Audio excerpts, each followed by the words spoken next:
Good evening, good evening, good evening. I am Dr. J. Wesley Boyd, now affectionately known as just simply Dr. B. Um, this is Mental Health Awareness Month, and as my colleague Tam has already stated, this is definitely a no judgment zone where you could actually just come and just share. I mean, that's really what we want to do. We want to bring awareness to it, but we also want to delve into some issues that in the Black community that is hardly ever dealt with. I don't know if it's because we're in denial. I don't know if we've been taught.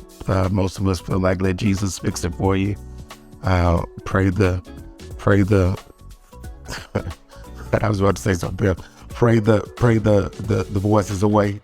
But truth of the matter is, there's sometimes some issues that go on that actually has nothing to do with, those issues. But anyway, we want to come. We're here tonight to just simply open up this door, this forum, and walk into it, confronting our issues head on, the best possible way that you could ever get any area of freedom is simply dealing with things head on, and that's to acknowledge that they exist. Putting our head in the proverbial hole like that proverbial ostrich does not do away with the issues in our head, the voices in our head. So I'll be the first to admit, as someone who suffers from PTSD and post-traumatic stress syndrome with anxiety and depressive features, that they're real. Now, mine was diagnosed via the military, but let me be clear. I think I had PTSD long before I'd ever went into the military, and I think that's the case in the African American community. Can I state this real quick, and then I'm going to pitch it back to Tammy. According to the American Mental Health and Abuse Services Administration, more than 20% of African Americans are diagnosable with mental health issues. Get this, diagnosable. It didn't say that they were diagnosed. More times than not, they're not diagnosed because most of us live in a state of denial, simply because we're made to feel like we're weak, insufficient, inadequate. There's something terribly wrong with us if we own the voices in our head, if you will. I'll tell you this: if you don't own that they're there, then they'll terrorize you. They will indeed terrorize you. So, additionally, African Americans are more likely to experience persistent and severe mental health systems, and are more likely to receive mental health treatment other than any racial and ethnic groups, according to the National Alliance on Mental Health Illness. So furthermore, African American adults are more likely to suffer from psychological distress, and the suicide rate among us and our youth has been rising faster and faster, more than any other ethnic group in the country. And so tonight we want to try to hit on some issues. We will not touch everything. There's no way, if we had all night, that we can actually touch anything. But we want to set some housekeeping. We want to be respectful. We want to make sure that we give everybody an opportunity to speak. We want to definitely keep this just a healthy flow environment. And so let me be clear. If we have to, for lack of better terms, encourage you to be respectful, after several times, we will go ahead and escort you out of the room. All right. So, Tammy, back on you. All right, Doc. Bro, I think when you invited Dr. Let me say his name right, Dr. Pfizer. Dr. Pfizer. Dr. Pfizer. We definitely want to give him time to expound. I just want to kind of throw out some topics. So we know Mother's Day weekend. Happy Mother's Day to all mothers, people that want to be mothers. people that have been mothers. If you lost your mother, of course, I mean, Mother's Day weekend is a fun time for some, a trying time for others. Just the stress and trauma of especially going to church on Mother's Day, being is one thing that after we discussed yesterday, I was going to be totally transparent. I lost my mother in 2007, and I've been a musician most of my life. And so when you start talking about the Mother's Days that I was on the organ, when I wish I would have been with my mother, and now that she's not here, I'm like, man, I wish I would have had 25 of those 30 Sundays that I spent, playing so somebody else's mother could get happy instead of playing or preaching. Just start, when you get older in life, you start counting those memories and things. You get try to put things in perspective. So I don't know if Dr. Pfizer is ready to chime in. I'm gonna invite some other people, because I would definitely love to just hear the things that are going on. Welcome, Doc. Hey, how is everyone? Awesome. No, I was just listening to the dynamics and the flow, where the conversation is going. I look at mental health maybe in a different perspective, because I'm always considering the health of my mental. Instead of saying mental health, I usually call it the health of the mental, the consciousness health, the health or the stability of my perspectives. What is the nature and health of my capacity to perceive who I am and to perceive what I'm not? And like Dr. Boyd said earlier, it is like an annoyance in the community. When we used to hear the term mental health, you thought crazy, not knowing that everyone should consider their health of mental, or their health of perception, or their health of stage, or the validity or strengthening of their consciousness or capacity to perceive who they are and where they are. And usually we don't know ourselves, we don't know our mind. So that's a traumatic situation as it is. When you don't know who you are and where you are and why you are, that's a trigger waiting to happen. And so many times when we're purposeless ourselves in situation of humanity, being in something, being in the midst of things that know what it is, while we are not knowing who we are, can be very traumatic. You comprehend what I just said?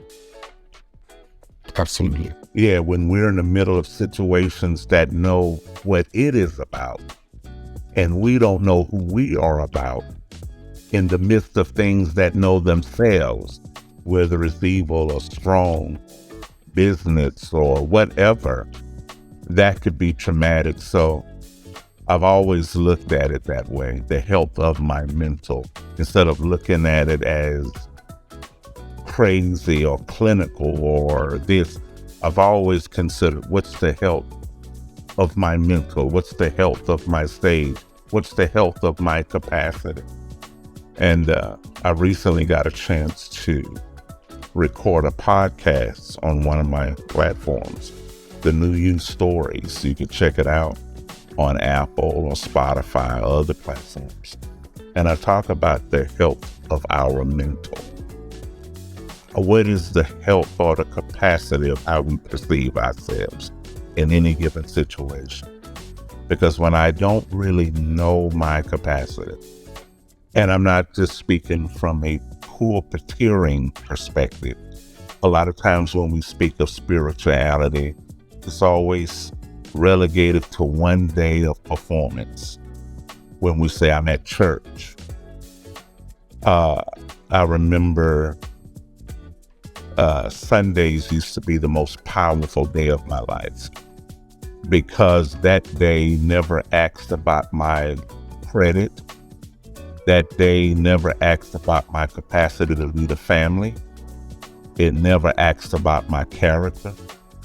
It never inquired about my capacity to handle money or problems. Sundays only required me to be anointed, speak, and cause movements. So Sundays never inquired on the state of how I thought of myself. It said, be anointed, be powerful, say Jesus, and people respond.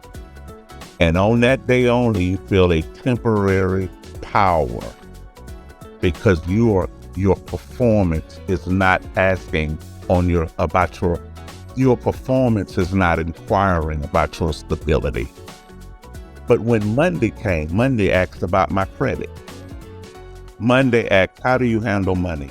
How do you handle life? Tuesday asked the same question. Wednesday asked the same question.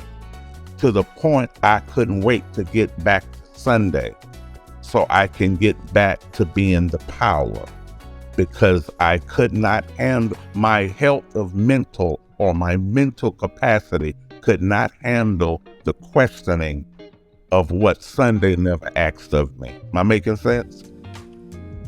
Yes, sir. Yeah. And so I found out the health of my mental wasn't good because Sunday gave me a plan of escape while the rest of the week forced me to deal with something that I had no other way to compensate for. Hey, Doc. Yeah, I'm sorry. Would you say that Sunday almost gave you a false sense of security? It did, because gifts without purpose is tragedy, because it gives you a sense of escape, a false sense of being, because Sunday never asked me the questions the other days would. That's why you see some pastors on Monday still wearing suit pants and afro cheetos. I'm like, do you have some thought? They still wearing some form of footage. I'm like, this the pool, Reverend. I just think And kulaks at the beach.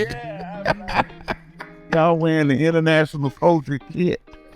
It's like, I done seen so many pastors in a pool with flat stations because we're gonna take Sunday with us. Right. Yeah. So that's a health challenge. That's a mental health challenge. That's a mental health. That's trauma. That's trauma right there. That's the prison. So that's what I mean. That help when life knows who it is, and we don't know who we are in the midst of life that knows who it is. That's a trauma for anybody. And Tammy, you had a question for him? Okay, thank you. Yeah. No, I had a question because you gave us a perspective of the preacher, and I almost said the performer, or basically the talent for Sunday morning. The talent for Sunday morning. But in retrospect as well, the pew also uses Sunday as an escape as well. It's like, yeah, and it's like, and when Dr. Boyd was quoting off the statistic for African Americans and mental health and how the suicide rates are rising, and I think the church is looking at that at a different rate, because I know when I was raising up, I don't mean this in a racist way, we didn't hear about Black people committing suicide because we were told if you commit suicide, that was the fastest way to go to hell. So so people were scared to kill themselves, or unalive themselves, as they say now. But if we deal with more of people trying to numb pain through shouting and through the hypnotic music and through of the saints, it's like, if I could just shout it out, then Jesus will fix it. We're not saying Jesus is not powerful, but we're saying that type of vehicle of just shouting and trying to drown out the voices in your head is not meeting the need anymore. Yeah, well, see, Jesus is only as powerful as the Jesus you become. See, Christ is not powerful outside of us. He's powerful as us. And the issue is most people, when we hear about a Jesus that we strive to act like without becoming, we still reveal that we don't understand our purpose or our nature. This is not a matter of mastering Christianity and mastering Christian gestures, because we're still being ourselves without knowing ourselves. And whenever we are alive without knowing us, we begin to compare our lives to other people, and we begin to unwish ourselves. We commit suicide being alive. Comparison is suicide. It means God made you to be his image, but I don't know that. So I look outside of me and I compare me to someone else. And it begins when we're kids. When you're a kid, you could be a little skinny kid, a little fat kid, a bright kid, or a light-skinned kid. And you could look at how people respond to other kids, and you wonder, why aren't they responding to me like they're responding to Tavares? Why aren't they coming to me? Why do they smirk when they look at me, but they say he's cute? And you notice they're not saying you cute, they're saying this other person is cute. And you begin to learn comparison as a kid. You don't have any technological genes to factor out growth in adolescence, because everything is spinal when you see it. And from being a child, you begin to grow comparing yourself to someone else, comparing cars, comparing wives, husbands, houses. Because whenever you compare, you say you are imperfect. Which is not good for your mental, your health, the health of your mental. Yes, that's right. Because comparison says you are less. Because you begin to give away your perfection once you compare to someone else. And our inability to be satisfied and know our value of self. So Jesus, like you said, becomes an escape. Shouting, hypnotic music. As soon as we hear that B3 hit a little key, you be like, oh, you already know something to happen. I'm free. I'm free. Oh, as soon as that B flat hit and you cut that little Leslie cord on it, you're like, hold on a minute now. Wait a minute now. I feel it coming. I feel it. That rumble. Yeah, once you feel it, you're like, uh-oh. And so that's the thing. You're comparing. And so you're committing suicide already. Comparison is mental suicide before it becomes physical suicide, because you are unwishing yourself. You're saying, God, you made a mistake. So Christ is only as powerful, not as we quote him, but as we become that nature, as we realize our Christ, not our Christianity, not our Kojic, not our Baptist. Once we realize that divine nature that we are, when we realize it, not when we intellectualize it, but when we realize it to the point where my words like me, my thoughts like me, my mind likes me. Until we get to that point, we're going to continue to commit mental suicide and compare ourselves away and find templates out of other people to act like. And once we get sick of them and we have no more templates to emulate, we say, what else do we do? On to the next one. On to the next one. I coined a phrase years ago that a God that will do nothing for your moods can do nothing for your soul. Oh, yeah, that's But based on what's being said tonight, it's almost opposite. Mm-hmm. You know, a God that'll do nothing for your soul can do nothing for your moods, because he's only as strong as the God or the Christ that we become. That's right. And it's funny because I can speak to, and it's crazy. I feel like I've been across every gamut of the mental health spectrum that you could find. And most of us have, if we would be honest with ourselves. Yeah. Especially in our community. Yeah. While I'm sitting here listening to you talk, I'm going, it's quick. You quick to look at and compare yourself to others, even as a child.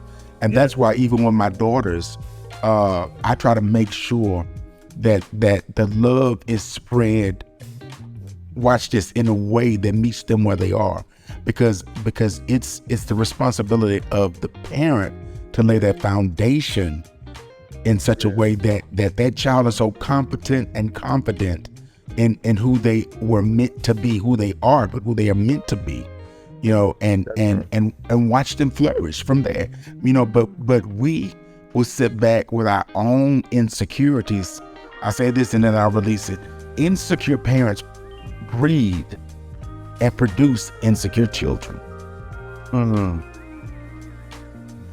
so when we have our own issues that we have not yet, the voices that we've not yet acknowledged or considered and acknowledged that they are who they are, to seek some form of improvement. Because I was going to ask you a question earlier, and I think you answered it, but I'll say it again just for the floor. How do we gauge the health of our mental? What is the I'm going to say litmus test, but that chart that we look at that says, okay, I'm where I need to be, or I need a lot of help? We define the questions we ask ourselves while we're limiting ourselves. How fulfilled am I in me, to me, as me? My questions, my self-questions, my self-doubts, my capacity to compare is telling me already. My level of self-love, self-hate. Most people won't say they hate themselves. But if I need you to love me, silently give me permission to like me, I just told myself that I hate me. And you can tell of your own destructive devices at how happy you are living in your own inner house. I don't like living here because I'm always looking to move. Whenever you're satisfied with your vehicle, you're not looking at another one. When you're ready to trade it, you can't trade it in. You're looking in the magazines. You're looking in the paper. You're looking online. You're looking at other people. Whenever you feel like you want to trade yourself, that's when you know I'm not good at myself. You ever felt like I want to trade me? You ever felt that? Absolutely. Yeah, I want to trade myself. I don't like this model. I'm not at peace in this model. I don't like this model. My model's asking too many questions. When your model is asking too many questions, it's not satisfied. Too many indicators on the dashboard. Yeah. Check engine now. Check engine. Yeah, check engine track. You're looking at it. Oh yeah, the tire light brake. You're missing a tire. It's like I thought I had one, but I thought that fourth tire was on there. Yeah. So that's the thing. And you say it, but we give other names for them. I'm just in the blogs. We rename or we give new narratives to those old perspectives. The health of our mental. Do I like myself today? Because the soul when your soul celebrates you, it increases your capacity to do more. But when your soul don't like you, your life is stuck. And I guess, Doc, how do we, I don't want to say how do we fix that, but it's like, what happened? Like, we can just ask people, what happened that made me not like myself? Or made me not, I came from a very affirming family. My parents, you can be the best, you can be anything, you can do anything, you're an eagle, not a, and all of that. But something happened. You know what? I'm glad you said that. Yeah. Our home, my wife and I, we have an affirming home. And we tell our kids are grown now. But this is what happened. We had our first son. His name was Benjamin. He was a little light-skinned guy, and I mean, he was just proud of me. That's our first kid. And then we had another son, and his complexion went in the gene pool, and he was the darkest of the kids. And then we had another son whose name was Zion. He had long hair and light skin. They're all brothers. But the dark one would hear people at school say, oh, and he would be with his brothers, and he'd say, these are my brothers. And they would say, you don't look like them. Yeah. And they made him conscious of his color outside, because even though we were his tribe, he didn't go to school with his tribe. And he would always look at me and say, you see, I look like Dad. I say, yeah, you look like me. He always had to try to convince himself that he was a Pfizer. And I used to always tell him, hey man, you're good. And he has great creative talent. And the more I praised him, the more he felt the pressure to keep up. And I was just saying, oh, it's good, man. I didn't know that it was a burden on him, because he felt that if he would not continue winning, that he wouldn't be liked. I didn't know that till he got 20-some years old. Wow. I'm 56 and he's 26 now. I had no clue of that. To the point that if I praised him, and he's done some excellent work. He's in graphic design. He did work for Cardi B, 2 Chainz, Paul McCartney. He's done a lot of great work till that's how he makes his living. But I had to be careful how I praised him, because he felt it was obligating him to stay on top. I was like, wow, I came from a totally different home. I wish my folks praised me like that. And I gave him what I wish I would have received. Right. But like Dr. Boyd said, I missed his mental angle. Ooh.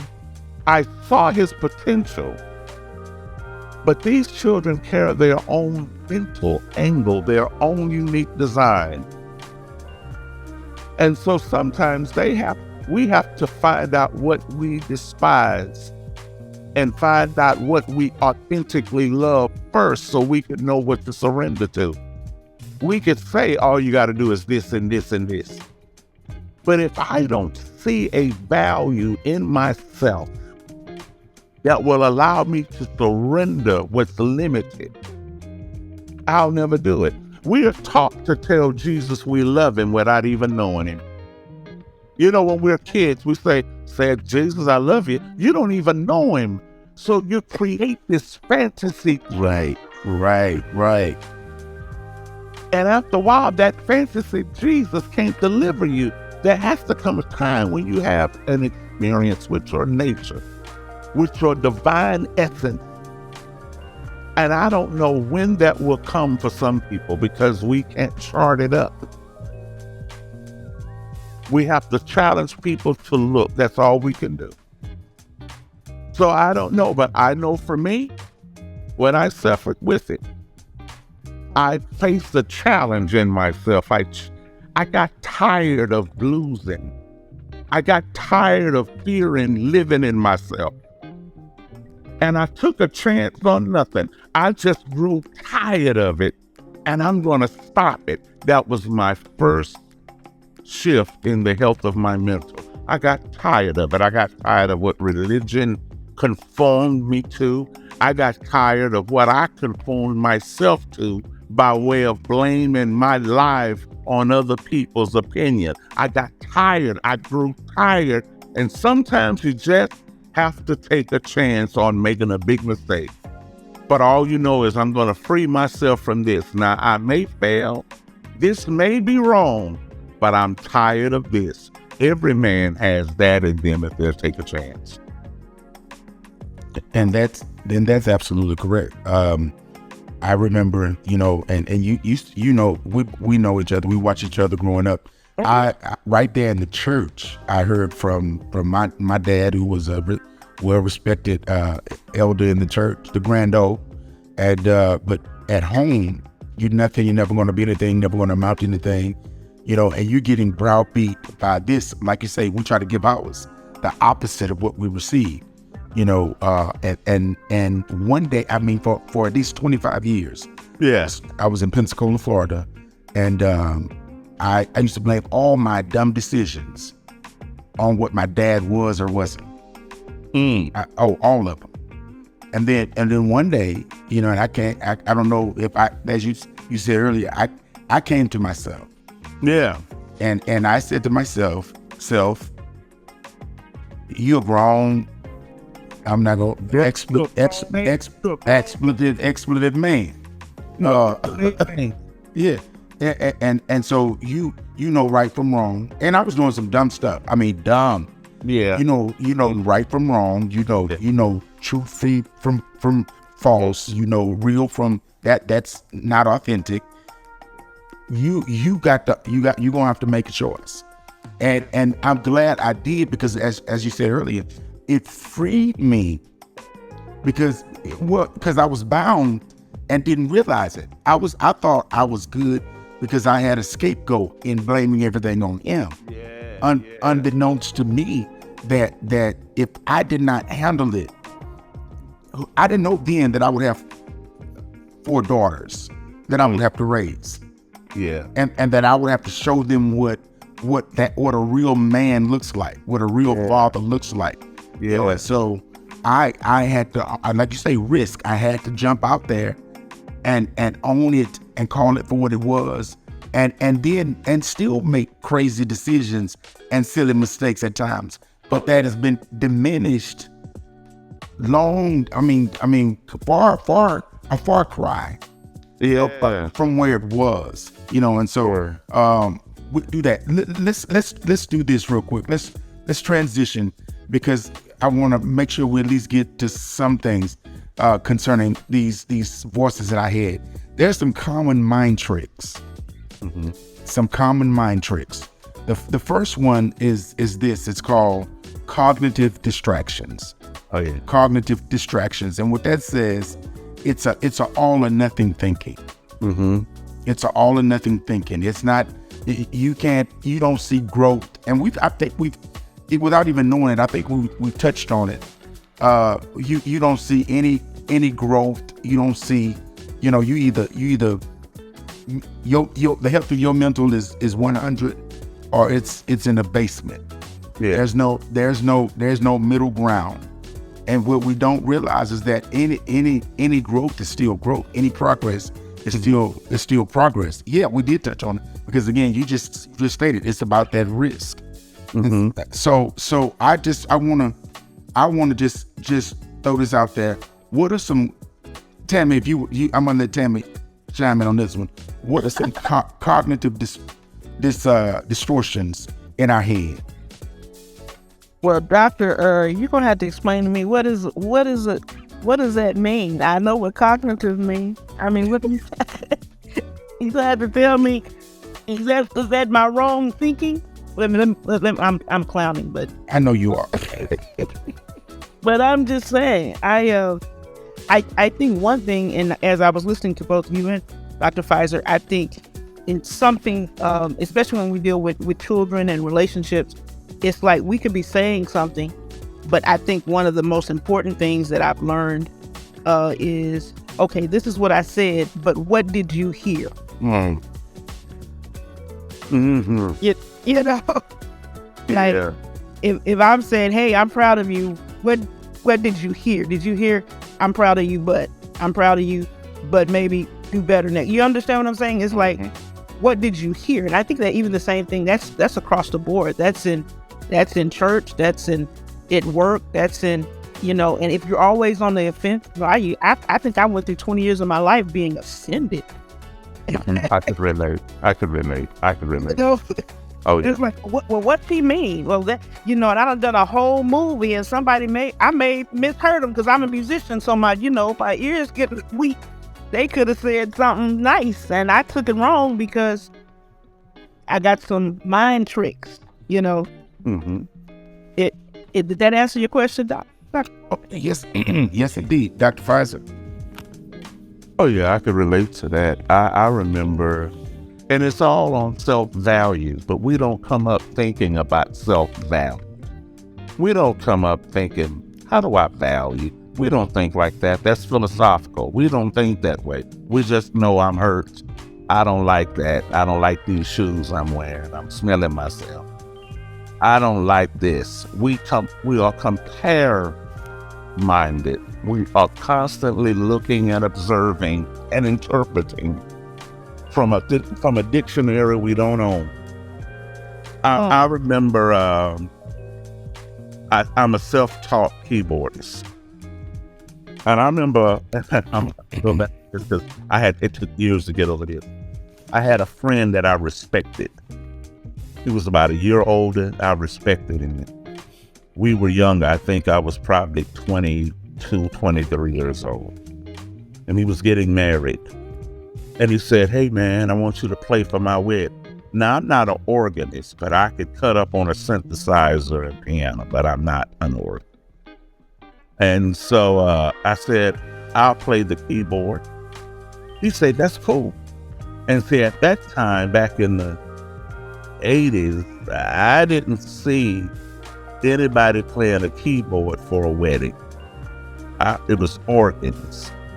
So I was already self-conscious to be playing a keyboard for a wedding. So that was on me. No one said nothing. And you know what, boy, the wedding was at Buck Street. And I was playing the keyboard, and it was good. I'm playing and did everything. Now, I'm already conscious because I'm doing what I've never seen done. So now my life is talking to me. Nobody else is talking to me, but I'm projecting that someone is thinking something about me because I'm thinking about myself, because I'm doing something that I've never seen before, and my body is nervous. Now, I'm not doing all of this, but I'm nervous within myself, and I'm already self-conscious. But I played well, and he said, I'm going to pay you this $100. Now, I had a job, and he was working, but that $100 to play a keyboard for a wedding, I was like, oh, wow. So we're at rehearsal, and then he said, tomorrow's the day you're going to get this, and he showed me that $100. I said, oh, yeah, I'm going to get that 100. And I played for the wedding. The wedding was great. They kissed, they taking pictures, and they leave, and I don't get paid. Wait. So hold on. Listen, it's going to get good. It's going to get good. I called him. Now, he's a respectable man. But now I'm being treated disrespected. So I begin to value myself according to that treatment. 2 weeks later, he finally gets in touch with me and meets me at a music store. I say, meet me at Parker Music on 45. He met me at Parker Music, and I'm expected to get that 100. He paid me $50. And I said, wait a minute. I thought it was 100.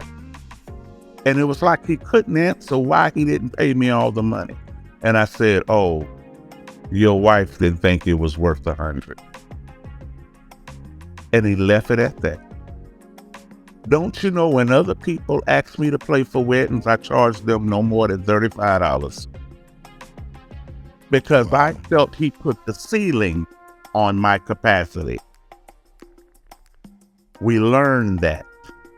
I respected something without ever learning to respect myself. My mental health was shot because the health of my mental never elevated me. It made me compare myself. And so what happened, whenever I played for weddings, I charged $35. I said, I'm going to fix it where nobody's going to deny me. I charged $15 less than what he gave me. And I did that for a long time. I played for weddings for $30-some. until one day I played for this woman's wedding. And I said 35. I played, and she came back. She said, and she gave me $75. It was so hard for me to take it because I already abandoned myself that I was only worth $35. Wow. Because what I respected told me that I was worth less. Nobody taught me that. But my mental took that. So sometimes to free ourselves is the battle, is setting ourselves free of an attachment or a prison that we justifiably put ourselves in. It's not anybody else. Sometimes the warfare that you have to fight the most is the warfare against yourself. Mm-hmm. That's true. Doc, let me ask you a question. Are they still married? He just passed, but they were still married. You crazy, all right? She would be the one to ask that question. I think that she better say something. Hey, doctor, doctor, tell me something. I came across my two friends. Well, could I be something? No, I'm dealing with the conundrum. What you say? That's a word. Yeah, conundrum, huh? Yeah, I'm just asking because as a musician, you do get that. It's like here. I know this is totally off balance, but it's all in mindset. It's like there's 88 keys, and and they'll tell you when somebody else that I think is a lot better than me comes into the church, all of a sudden I can't find the keyboard. I'll back up. I start fixing the camera because I'm just assuming that's what the service was. But I'm 50 now. I know what I can do. Now I may not play every key, but if you're gonna prophesy, I'm gonna play, and you're gonna keep prophesying because I'm gonna flow. I got the. I'm gonna make a profit out of it. She said, "Cause I got the order." I got the order. But there is a part with your mental when if somebody that you respect says something and they may not even mean anything by it, but you put yourself in a whole prison. Yeah. And but guess what? You keep coming to the room, we gonna get you out of that prison. So that's what we have to do. A lot of people don't know that your purpose cannot hear the opinions of anybody else but you. You can hear other people, but your destiny hears nobody but you. Your destiny will never compare you with anything else. And I had to find that out, that my purpose can't hear what people is thinking about. It only hears what I tell it. And so my respect for my friend was greater than the respect I had for myself, which gives you the state of my mental. I was a weak man needing strong people to let me in so I could borrow their strength to live. Without knowing that you already had a strength in you that had not even been tapped into. That's right. When you don't like yourself, you don't love yourself. Jesus said, love God with all your heart, soul, mind, body, and strength. And then he says, love your neighbor like you love you. Because if I love God with everything I am, I will love me with everything I am, since I am of God. I'm of his hand. But when you love an idea with all your heart, you can't love you with all yours. Religion is the idea of God, but oneness is the power of God. And there you have it. So that cognitive distortion, we said, are patterns of thinking that cause individuals to perceive reality inaccurately or negative. Yes. So they hear, I'm not talking about nobody, but I remember my ex-wife, when you say had a bad understanding, I would, you could say A, B, C, D, E, F, G. She would hear H, I, J, K, L, M, N, P. To the point where I actually had to start, when I would give instructions or make a statement, whether it was an affirmation or just a careful critique, that I would say, no, what did I say? Now that's that's old folk talk there. Tell me, repeat the number back to me. Okay, 832. So, because they want to make sure it wasn't lost in translation. Yeah. But if you got, oh God, if you got voices in your head, and they've been the point of origin come from so many different places. There's a lobby for attention. There's a lobby for the strong man or the strongest voice to take hold, and then watch this. Consequently, impede the progress of your purpose. I like that. Your purpose doesn't hear whatever all the other voices are saying.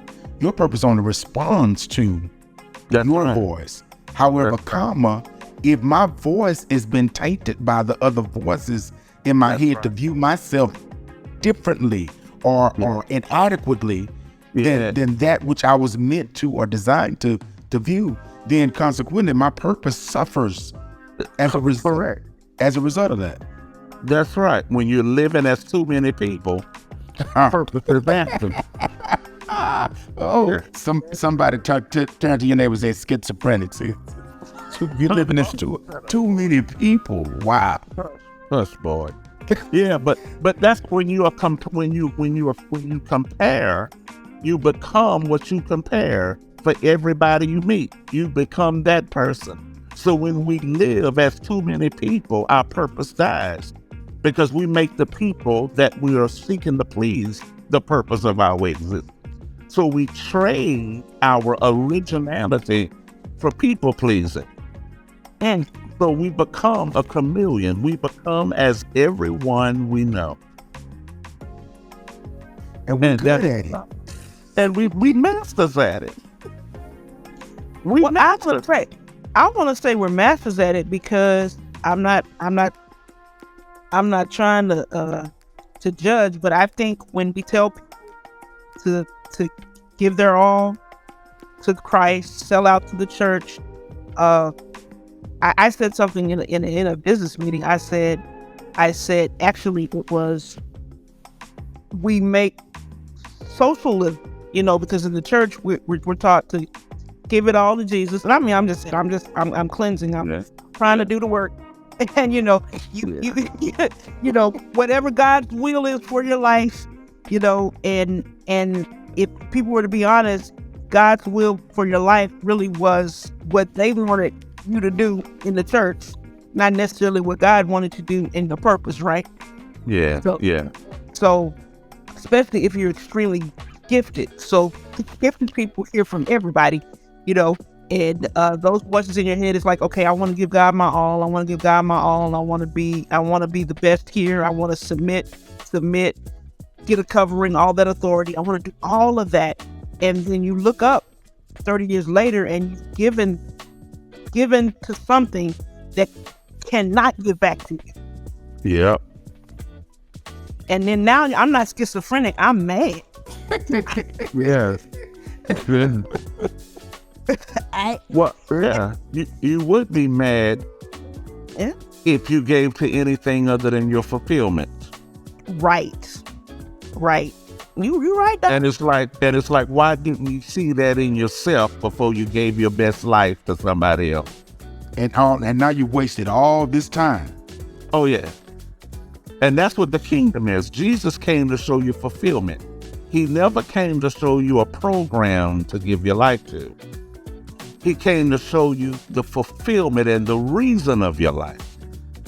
So he didn't come to build a program for Sunday or Sabbath. He came to show you the fulfillment of your life. And he called it a kingdom. He said a man was walking in the field and he saw a treasure in that field. And joyfully he exchanged everything, not only for the treasure, but for the field.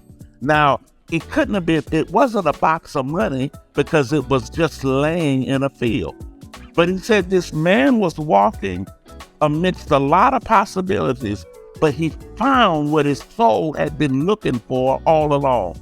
He found the reason for his walk. That's why he was in the field. Everybody else passed it over. But while he was walking, he found the reason he was walking. And he exchanged everything for it. And not only bought his fulfillment, but he bought the field that he was in too. He said, "Now that's what I came to give you." That's what, see, most people go to church to miss hell, but they never find the reason they'll walk it.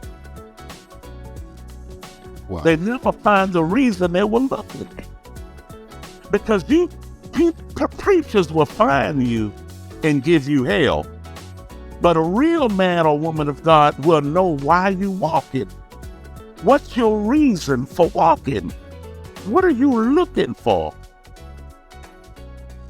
And when you find what you're looking for, you'll give everything you're not away to get it. That's what the real gospel is. It's not about Jesus.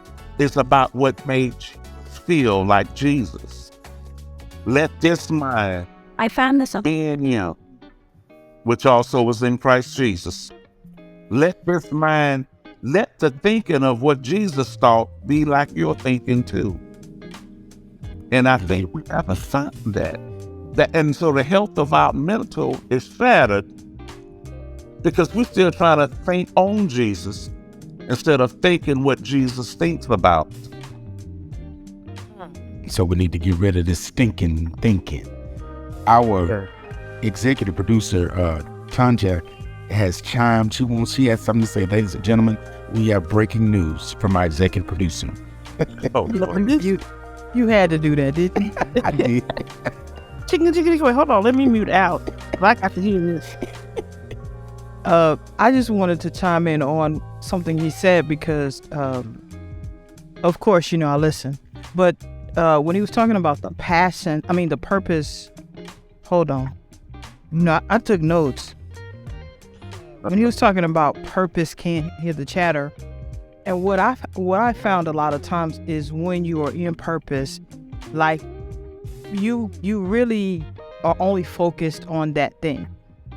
And then you'll have people around you who will try to label that as you're arrogant or you're, you don't listen. Mm-hmm. But you can't listen based on what you're saying. I was like, that makes so much sense because, Jay and Tammy know once I got it in my sight, it's like, no, you cannot change my mind.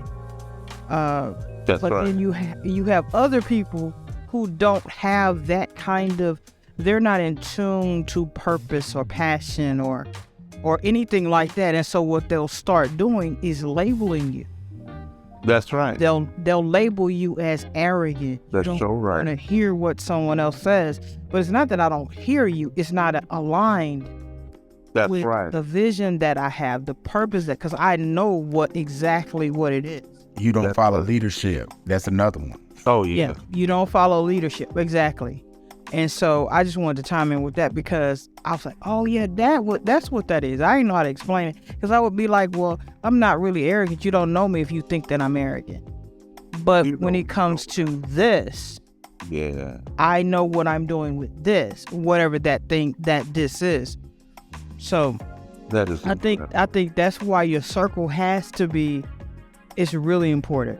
The circle and who you allow you to speak into your life. Yes. It's gotta be tight because people without purpose don't have understanding of vision can kill your dreams. They can kill whatever it is you got going on. That's true. So in some respects you do have to be, because I've explained it to some of my friends. I'm like, when you have this vision, you do have to be arrogant to an extent, because I can't let you come in and change my focus. That's right. That's all. That's right. That vision established an impact, and your life is only as faithful as the impact of the idea on it. And a lot of people have impactless inspiration. But once your inspiration has impacted you, it changes you. And that's what it did with Christ. Because see, you sound just like it. The scripture says is that He said, "You're gonna stone me for doing a good work." And they told him, "No, we're not we don't want to stone you for doing good. You are just a regular man acting like God." They said, "You're a regular man like us. Why aren't you acting like us? You're a regular man trying to be God." And Jesus said, "Well, didn't your own scripture say that to your gods?" They wanted to stone him because he was leaving the circle. And so when people see you impacted with your idea, they're trying to get you back in the circle. Wow. I'm not sure I understand. My Apple Watch is going off, and I didn't even say, "Hey Siri." So it's letting you know that you don't have to say, "Hey Siri," for it to listen. Come on. Wow, that's deep. Yeah. That's good, man. We gotta continue this on a consistent basis, so we can. Doc, what you're saying, you and Dr. Boyd, what you're saying needs to be shouted to the mountaintop, but we may have to implement it underground, because so many people hear one thing in the, I don't want to say in the spirit for the lack of me sounding churchy, but they're in bondage. Yeah. And nobody loves them enough. We love them enough to preach to them, but we don't love them enough to pull them out of their mindset. And that's why you have so many people in the church that when you are, you know, never more than, I guess, in the last 10 years maybe, have I heard a generation say, "Hey, we're tired of being yelled at. We're tired of being screamed at, shouted at. Teach me." And we've been so used to, as men and women of God, sensationalizing the gospel, that we could actually say anything, literally anything, from across the pulpit, and as long as it had a nice to it, we can move that crowd. Then that controlled giving, that controlled, so many other things. But I think now, and then when you say you need to get right, you need to stop this, stop doing that. Well, tell me how. Give me the ABCs and 1, 2, 3s. Give me a systematic formula that will help me at least see some semblance of growth and development in my life. And because we got hurt people behind the pulpit that have not dealt with the voices in their heads, it hurt people, whether consciously or unconsciously, hurt other people. True. And hurt looks different. What you say, T? They just say pray. Like pray. Let Jesus fix it for you. And tithes. Oh, stop it. She say pray, but don't forget your You do that. Hey. Yeah. You're doomed. Don't forget. And I think that's the thing that I've always said, is that in between the problem and the praise, we completely miss the process. We don't talk about that at all. Wow. We don't talk about that at all. And so you say you gonna be able to praise, but you may not even make it through to get to that point, because you ain't told nobody how to get through the process. Yeah. And how to deal with that when you fall. You make it to the third base, and then you trip and end up having to go back to second base. Yeah. It's like we don't deal with the process part. Yeah. Which has to do with which also includes dealing with the mental aspect of stuff. Yeah. We try to teach people at our institute how to see themselves as the treasure. The hardest thing to do is to remove a person from the convenience of self-hate. Because when you hate yourself, you become addicted to encouraging other people. And vicariously through your encouragement of others, but to really hate yourself. Oh, God. And so our hardest thing, like you said, is to bring people to the process of seeing themselves as a treasure. People hate themselves to the core and they're saved. A person who self-despise themselves and is saved at the same time don't have a gospel to teach. Because they self-despise themselves, but they said the sinner's prayer. So they're in two prisons, prisons of God and the hell. And so, like you said, we try to show people and challenge them to find something in them they love. Because I figured this out. When I went and bought some expensive shoes, them shoes still in the box. But when I bought something from Kenny's, they could be outside. Whatever you pay for your shoes determines if they're going to stay in the box or not. The value that you the value that you invest determines how you treat a thing, right? Right. And when you don't see yourself as the treasure, you're going to fall all the time. But when you see that you're a gem and you know it, scriptures say you ain't going to fall. From Anne. They say you ain't falling no more. There's a difference between a mistake and a fall. My Lord. A mistake is my GPS told me to turn left too soon. That's a mistake. I could reroute. A fall is when I forget myself. And so the thing is to show people, and that's one thing you can only help produce them to that. They have to let themselves see themselves as a treasure. Because when you see that you're the treasure and the pearl in the oyster's mouth, you're going to protect yourself. You're going to protect yourself instead of protecting your abuser. You said something earlier, Pfizer, that I think that needs to be reiterated, especially to those who are listening. You said when you hate yourself, you become addicted to encouraging other people. Encouraging other people. Because you're living vicariously through. My God. You only encouraging them so they can pay you back.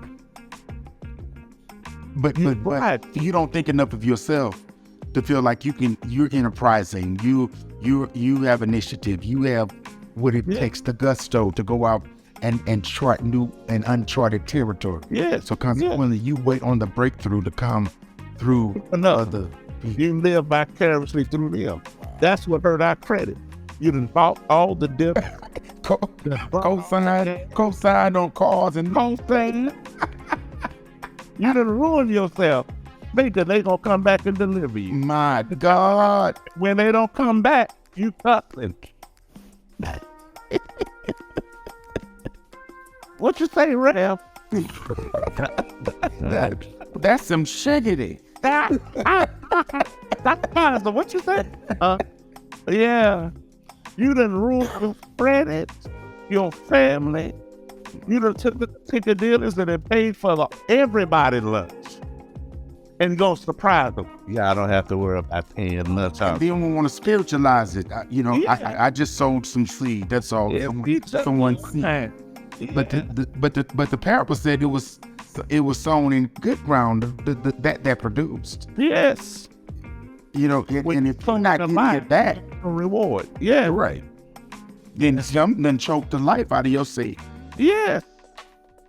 And I used to do that all the time. And then wait for them to look and be surprised that Brother Andre paid the ticket. They say, y'all, guess what? Brother Pfizer paid the ticket. That gentleman right there got you. Get his girlfriend out the deal.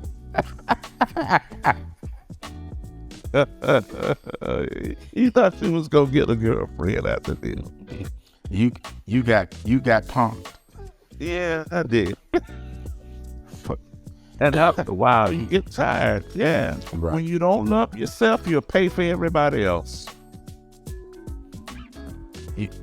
That's nothing like getting free. Yeah. I mean, I must love me. Boy, love me. Help, Jesus. Hey, Pfizer, no, stay joking. I hear. He joking, Doc. I hear.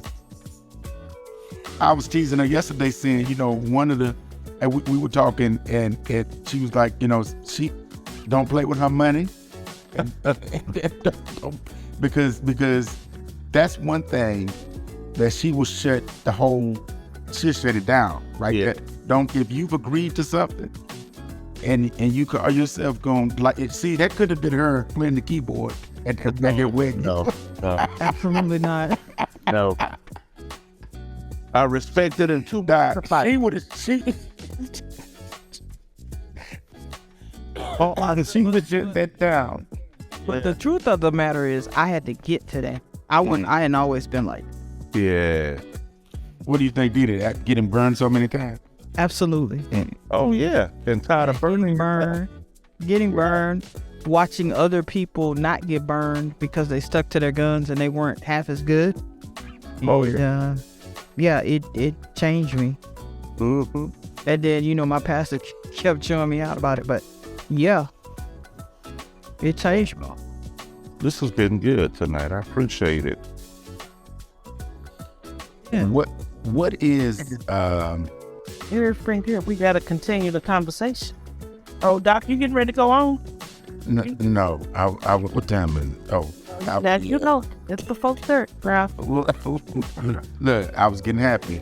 Oh, I can mind clear. I love it. Is that watching it? No, that wasn't Pfizer that time. That was me. I see some people in the chat. I don't know if they just listening, if they want to. Or they can put them in the chat before we go. I think Any questions, comments, observations? Ferns. Make sure you subscribe to the Red Room, Heart of Humanity. We'll have more conversations. We got to get Dr. Pfizer back all the time. Thank you. Listen. Look, listen. Cerebral vortex. Doctor. All right. Hey, man, Pfizer been deep a long time. He came out the womb talking about the philosophy of Socrates, Aristotle, Josephus. Got it. He did. The first time I met him, I could not understand what he was talking about. But you know what? My mind was like, I had a lot going on. I'm in a different place now, but I had a lot. But I knew he was different. Oh, wow. I knew he was different, but it's like, And then I had a lot of church philosophy, Yeah. that, you know what I'm saying? Like, I describe it as Huggy Bear on, Starsky and Hutch. No, that was Starsky and Hutch. no, it was on Sanford and Son, because you remember, he would be using all these words that he just string some syllables together. It wasn't even really a word. And they were like, oh man, I told you he was smart. Oh, wow. Oh, wow. And so I was used to that from church, and it's like, just talk to me plain. So, Yeah. but man, I enjoy this. I got points. Oh, you got some points in there. Yeah, this is church, y'all. I see in the room, was it Shay and Tanja, you got a namesake in here. There's somebody named Tanja that's in the room. Oh no, that's me. That's Really, Tanja? Yeah, I was trying to hook something up. I was trying to do something, and I was like, I'm gonna have to do it. You falsifying evidence. We got Brother Craig, we got C. Hey guys, if you have anything that you like to ask, any question, and maybe if you don't want to just come out and ask it audibly, feel free to shoot us a message. I'll drop it in the chat. Drop it in the chat. We'll be glad to address it. Just say we're here for you guys. It's in the chat. It's in the Craig. That's great. It's been great. All right, y'all. So Until next time. that's how you gonna sign off, Pat? I don't know. I gotta come with something. I don't know. Jay Wesley always have a lot of Yeah. words. So Yeah, I'm A gonna lot of words. let it sign off. I'm gonna let him sign off tonight. the doc. I come up with something profound sense. I love myself, and yeah, I'm gonna come back and work on the health of my mental. But Doc, you know what? I'm gonna be hearing him all night. The health. Me too. Chandler be saying that tomorrow at church. You already know. She already gonna say it, you know it. If I can drop my voice a little deeper, but it's all anointed. But yeah. Hey, you know, after 10, it's a thin line between the red room and the quiet storm. Yeah. Yeah, but don't cut it off. Hey, Doc, after 10 o'clock, Tim will say, wait a minute. You know, she's like Cinderella. She gonna start changing. So, ladies and gentlemen, it is indeed been a wonderful experience. I am excited about what the future holds concerning the Red Room, the vision, the goals, the aspirations, the life-changing experience that each of us, look, I tell people, this is going to be like the gospel according to Fat Albert. You be like, Dr. B, what you talking about? We're talking about mental health. Well, I put it like this. The theme song of Fat Albert simply said this: learning from each other while we do our thing. There are no big eyes, no little U's here. We don't care about criteria or credential, as long as, again, we're keeping it integral. And so I think that we all have the ability to learn from one another, from the platform to the floor.